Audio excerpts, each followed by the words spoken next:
وقالوا سمعنا وأطعنا غفرانك ربنا وإليك المصير. Question numéro 14. J'ai entendu dire qu'il est préférable de ne pas bouger le doigt lors de la tashahhud, lors du tashahhud. Quel est le jugement concernant cela? Ça, ce n'est pas sahih. Ce qui est sahih, c'est que lors du tashahhud, tu bouges le doigt. C'est venu dans les sunan Nasa'i, d'isnadin sahih, avec une chaîne de transmission authentique. Ça a été authentifié par le Sheikh Al-Albani, Ibn Hibban, Ibn Khuzaymah et bien d'autres. Le hadith de Zaïd ibn Qudama qui rapporte de Asim ibn Kulayb, qui rapporte de son père, qui rapporte de Wa'il ibn Hujr. Quand il nous a parlé de la description de la prière du prophète Mohammed sallallahu alayhi wa sallam, il nous a parlé, n'est-ce pas, de la position des doigts du prophète. Et là-dedans, il a dit quoi? Thumma qabada bayna asabi'ihi. Que le prophète a refermé ses doigts et il a fait une halqa, comme un cercle avec deux doigts. Il dit, puis il a levé son doigt, donc l'index. Il a levé son doigt, l'index, comme c'est venu dans plusieurs versions, dans d'autres versions.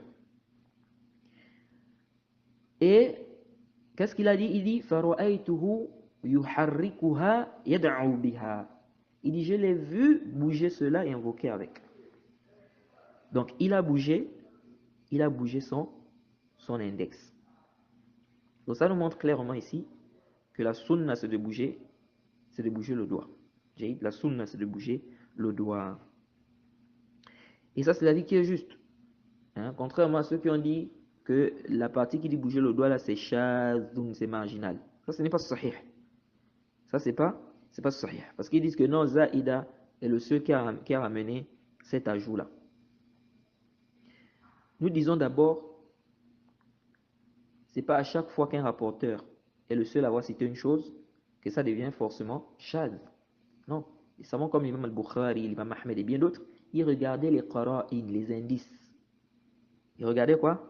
Les indices.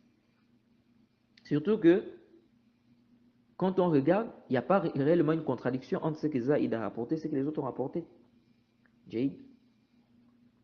Ensuite, nous disons, cette partie, c'est-à-dire que la partie qui dit que le prophète a bougé le doigt, ce n'est pas chaz, ce n'est pas marginal. Pourquoi ce n'est pas marginal? Déjà parce que ça a été rapporté par un rapporteur qui est digne de confiance, Zaïd ibn Qudama.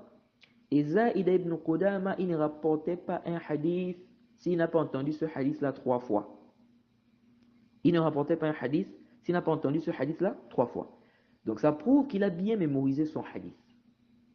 Et l'imam Ahmed a dit, si un hadith te vient de Zaïda, ne demande plus à quelqu'un d'autre. Si un hadith te vient de Zaïda, ne demande plus à quelqu'un d'autre. Et Mujahid, parmi les élèves des compagnons, parmi les élèves d'Ibn Abbas, plus précisément, il a fait une fatwa où il montre qu'on peut bouger le doigt dans la prière. Donc, Mujahid, qui est un élève d'Ibn Abbas, Mujahid, qui est un élève d'Ibn Abbas, il a passé combien d'années avec Ibn Abbas? Il a passé plusieurs années avec Ibn Abbas. Donc, Mujahid passe plusieurs années avec Ibn Abbas. Il voit qu'Ibn Abbas ne bouge pas le doigt.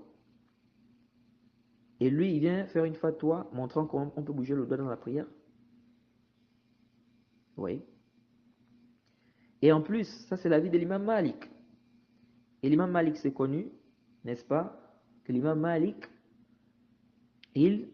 la pratique des gens des Médines était un argument chez l'imam Malik. La pratique des gens des Médines était un argument chez l'imam Malik. Et la prière, c'est quelque chose qui se répète. C'est quelque chose qui se répète. C'est 5 fois dans la journée. Donc si l'imam Malik est d'avis qu'on peut bouger le doigt dans la prière, ça veut dire qu'il a vu certainement les tabi'in, parce que l'imam Malik c'est un tabi'i. Donc il a vu les élèves des compagnons. L'imam Malik a vu les élèves des compagnons. Donc, s'il a eu cet avis, concernant un sujet comme ça, que la prière, c'est quelque chose qui se répète, ça veut dire que c'est quelque chose qui était connu chez les salafs. C'est quelque chose qui était connu chez les salafs, donc chez les élèves des compagnons, etc. Donc, venir dire que ici, là, c'est shadh, ça ne tient pas. Ce n'est pas du tout sahih. Parce que le shadh, quand on dit quelque chose est shadh, ça veut dire qu'en réalité, c'est une erreur, c'est un khata. C'est une erreur et qu'en réalité, le professeur n'a pas eu à dire cela. Jayid. Bref, j'ai fait tout un tafsil sur cette question. J'ai détaillé cette question dans le Duror. Pour ceux qui veulent plus de détails, ils peuvent repartir là-bas. Je pense qu'il y a 2 cours de plus de 50 minutes, rien que sur cette question-là. Où j'ai détaillé la question, amené les paroles des savants, les avis des savants, les arguments et tout ça sur la question. Donc, la sunna, c'est de bouger le doigt lors du tashahhud. Naam. ربنا ولا تحملنا ما لا طاقة لنا به واعف عنا واغفر لنا وارحمنا